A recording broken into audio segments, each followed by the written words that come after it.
Hello and welcome to Visual Novel Radio. My name is Ive, and here at VNR I read and review visual novels independent of age and fame.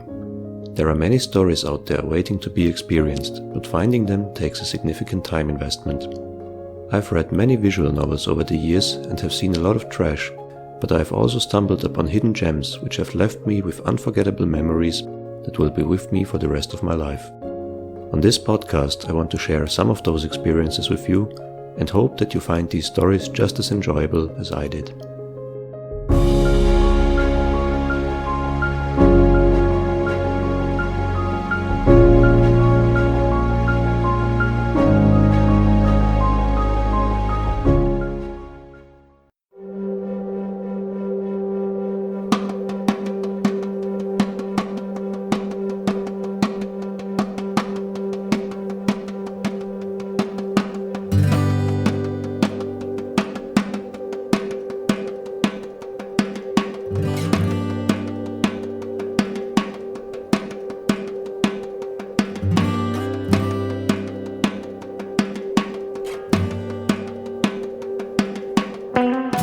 In this episode I will talk about Highway Blossoms.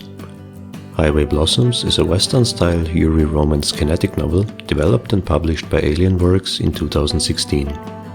The story is set in the American Southwest with a female main character who travels through the country in her late grandfather's RV. She picks up a hitchhiker, another girl around her age, whose car broke down, and they soon embark on a treasure hunt through multiple states and locations, while developing feelings for each other along the way.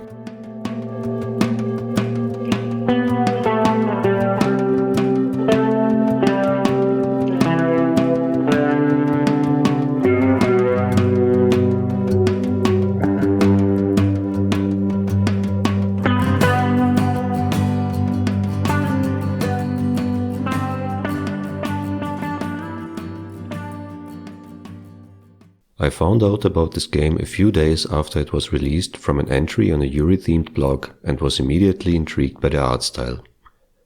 It looked a little bit like the usual anime style, but was sufficiently different to catch my attention. I found out that it was an original English language visual novel, also abbreviated as OELVN, meaning its origin was not Japan. Yes, those visual novels exist, but many of them are even less popular than their Japanese counterparts. The game sold at a very cheap price point of about €10, so I decided to give it a try and headed over to Steam before coming to my senses and looking elsewhere for an uncensored release. I found the game on Denpasoft for the same price and promptly bought and downloaded it. Highway Blossoms is a kinetic novel, meaning that there are no choices to make for the player. The story just unfolds and is there to be experienced. There are the regular options present in almost every visual novel nowadays, like text speed, opacity and text skipping, as well as volume settings. It is not possible to set the individual voice volume levels though, as they are all adjusted by the same slider. The initial release version of the game did not feature voice acting, but Studio Elan released an updated version about a year later with some improvements, including a fully voiced main cast. The game allows switching the language from English to Russian or Chinese and features a toggle to enable or disable adult content, which boils down to 2 age scenes if the patch is installed. There is also a goofball mode, which changes parts of the game to be funnier, but I found the attempt at humor somewhat lacking and did not finish the game with that setting on. Besides that, there are some subtle pop culture references, one of them even quoting Bob Ross. Since I played the game without character voices, I assigned a certain voice in my head to each character how I imagined they would sound. After replaying the game using the updated version, the voices differed so much from my idea of them that I simply could not put up with them and turned the voice volume all the way down. I don't think the voice acting is bad, but I found it a bit uninspired, and particularly Amber's voice sounded quite dull and boring. The music, however, was wonderful. All of the tracks are a mix of typical romance novel music with a touch of Western-style sounds, which fit the theme and environment perfectly. Most tracks feature some guitar strumming and even electric guitar riffs, giving the game more of that American flair. Each track emphasizes the scene very well, and the main themes are a joy to listen on their own as well. Especially the ending track, The Bear Prayer by Leather Tramp, really rounds out the story, but is unfortunately not featured in the original soundtrack. The game generally shines in the graphics department, but does show little imperfections sometimes. Funny enough, these add to the theme in a positive way and make the visuals a unique experience. The character sprites are well drawn, but are not quite up to the quality of the higher budget Japanese titles. This does not detract from the experience though, and they still feature a few different facial expressions to color each scene appropriately. The backgrounds and CGs range from great to stunning, and some are truly wallpaper-worthy on their own, while others just look fantastic in the game and improve immersion massively. If I had any real complaints, it would be about the character writing. The only really developed character is the main protagonist, Amber. She has an interesting backstory, and her reasons for doing things her way are explained very well. All other characters only get very basic descriptions, if any, which makes them appear a little shallow. The other main character, Marina, gets a little background information, but even that is just enough to get the general idea of why she acts like she does. It would have been nice to establish the other characters better, given that there are only a handful of them in the story. The story starts with the main character Amber driving her RV, a mobile home, along a road in the desert near Roswell. She recently lost her grandfather, who was her only family for the last 10 years, to an illness, and is on her way to fulfill his last wish. While she listens to his favorite song on the radio's cassette deck, she comes across a car on the side of the road with a girl standing next to it and waving frantically. Snapping out of her thoughts, Amber slams the brakes and reverses to the scene. The girl introduces herself as Marina and is incredibly thankful to Amber for stopping. Amber is a bit overwhelmed with Marina's joyful and energetic character, but eventually asks what the problem is. Marina, not being very knowledgeable about cars, has no clue, and Amber decides to take a look herself. She becomes inwardly upset as she notices that the car is just out of gas.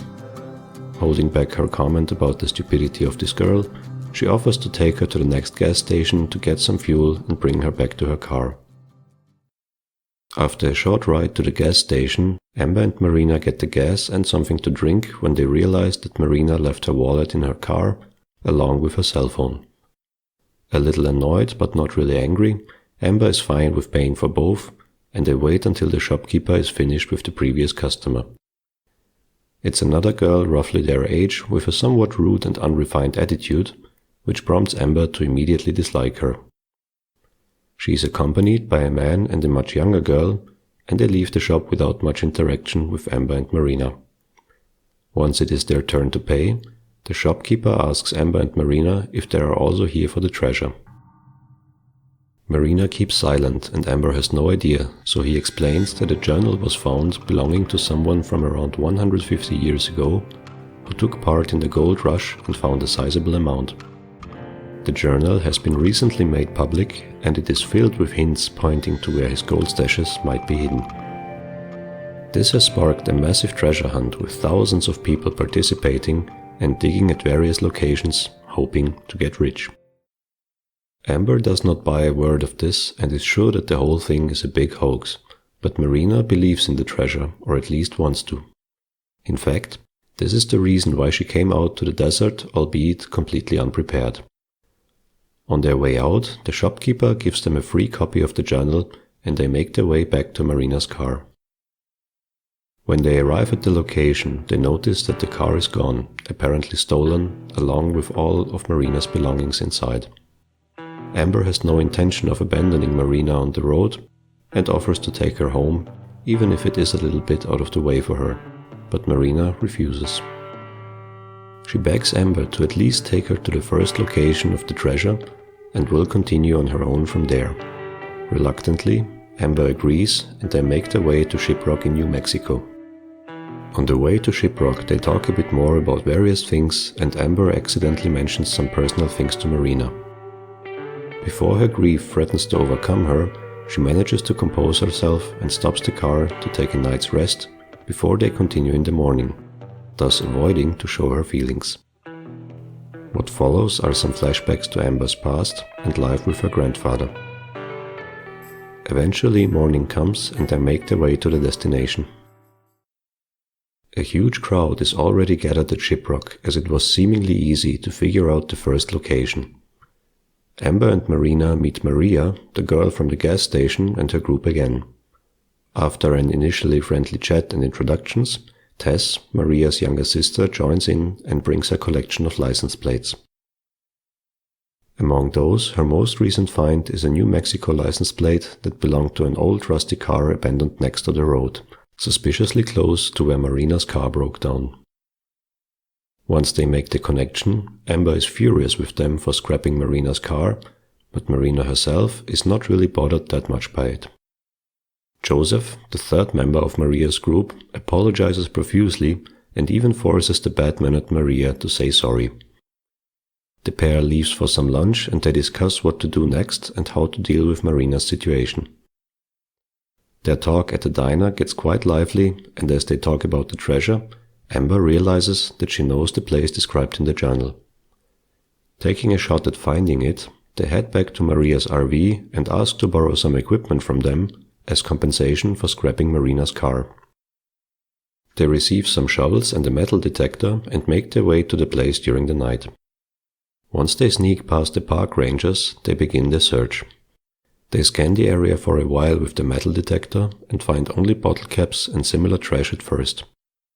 Marina suggests to call it a night and resume the search fresh in the morning, but Amber is against that, as it would mean that they would be discovered easier in the daylight. So they agree to continue, and soon Marina's metal detector starts beeping louder than before. Amber starts digging and finds a small wooden box. As they open it, they realize it is full of little gold nuggets. Amber cannot believe it at first, but quickly realizes that the journal is authentic and that the gold really exists. This boosts their motivation and they decide to look for the other parts of the treasure together. In the morning, they are visited by Maria and her group. Maria has come to get her equipment back, but is beyond dumbfounded once Amber and Marina show her the treasure. She stomps out of their RV and Joseph explains the situation and her character a bit more. In the end, he lets them keep the equipment as a token of apology and the rest of the group leaves. From here on out, a wild goose chase for the gold begins as Amber and Marina compete with Maria and her group for the other locations. The hunt sometimes proves successful and other times not so much, but with each passing event, Amber and Marina's relationship deepens. They stand together at the bridge over the Grand Canyon and watch the sunset in the Valley of Fire. These scenes, accompanied by the wonderful music, truly warm the reader's heart.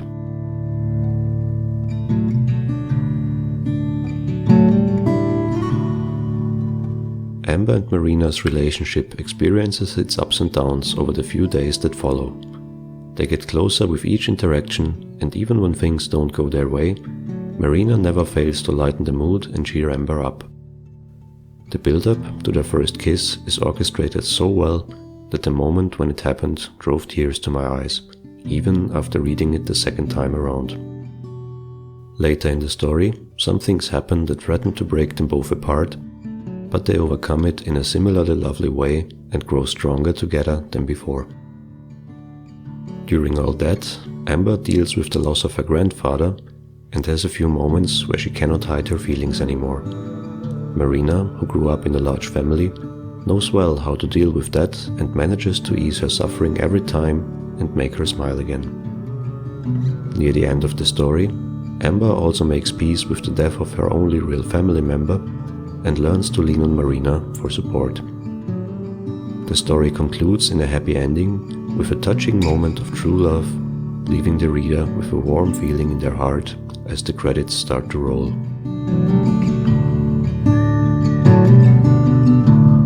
Amber's and her grandfather's favorite band, which cassette she listens through almost the entirety of the story, is a fictional, unnamed group. The music, however, is based on Steve Howe's band Yes, which was formed in 1968 and is still active to this day. The song Howe's Guitar is a clear reference to that. Highway Blossoms could have been one of the many Yuri-romance love stories where the focus was to entertain the male audience and little more. Despite the premise and some very obvious fan service like Maria's outfit, the story managed to become so much more than the sum of its parts.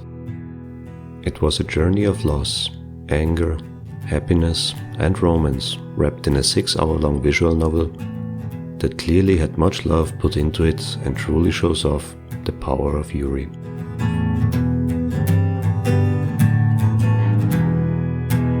Experiencing Amber's and Marina's story was like watching the sunrise and sunset in the Southern American desert. It had warm and happy times, flashing action scenes and dreamy moments at the campfire. When listening to Howe's guitar while looking at the stars, it is possible to imagine our own happiness waiting for us on the side of the road.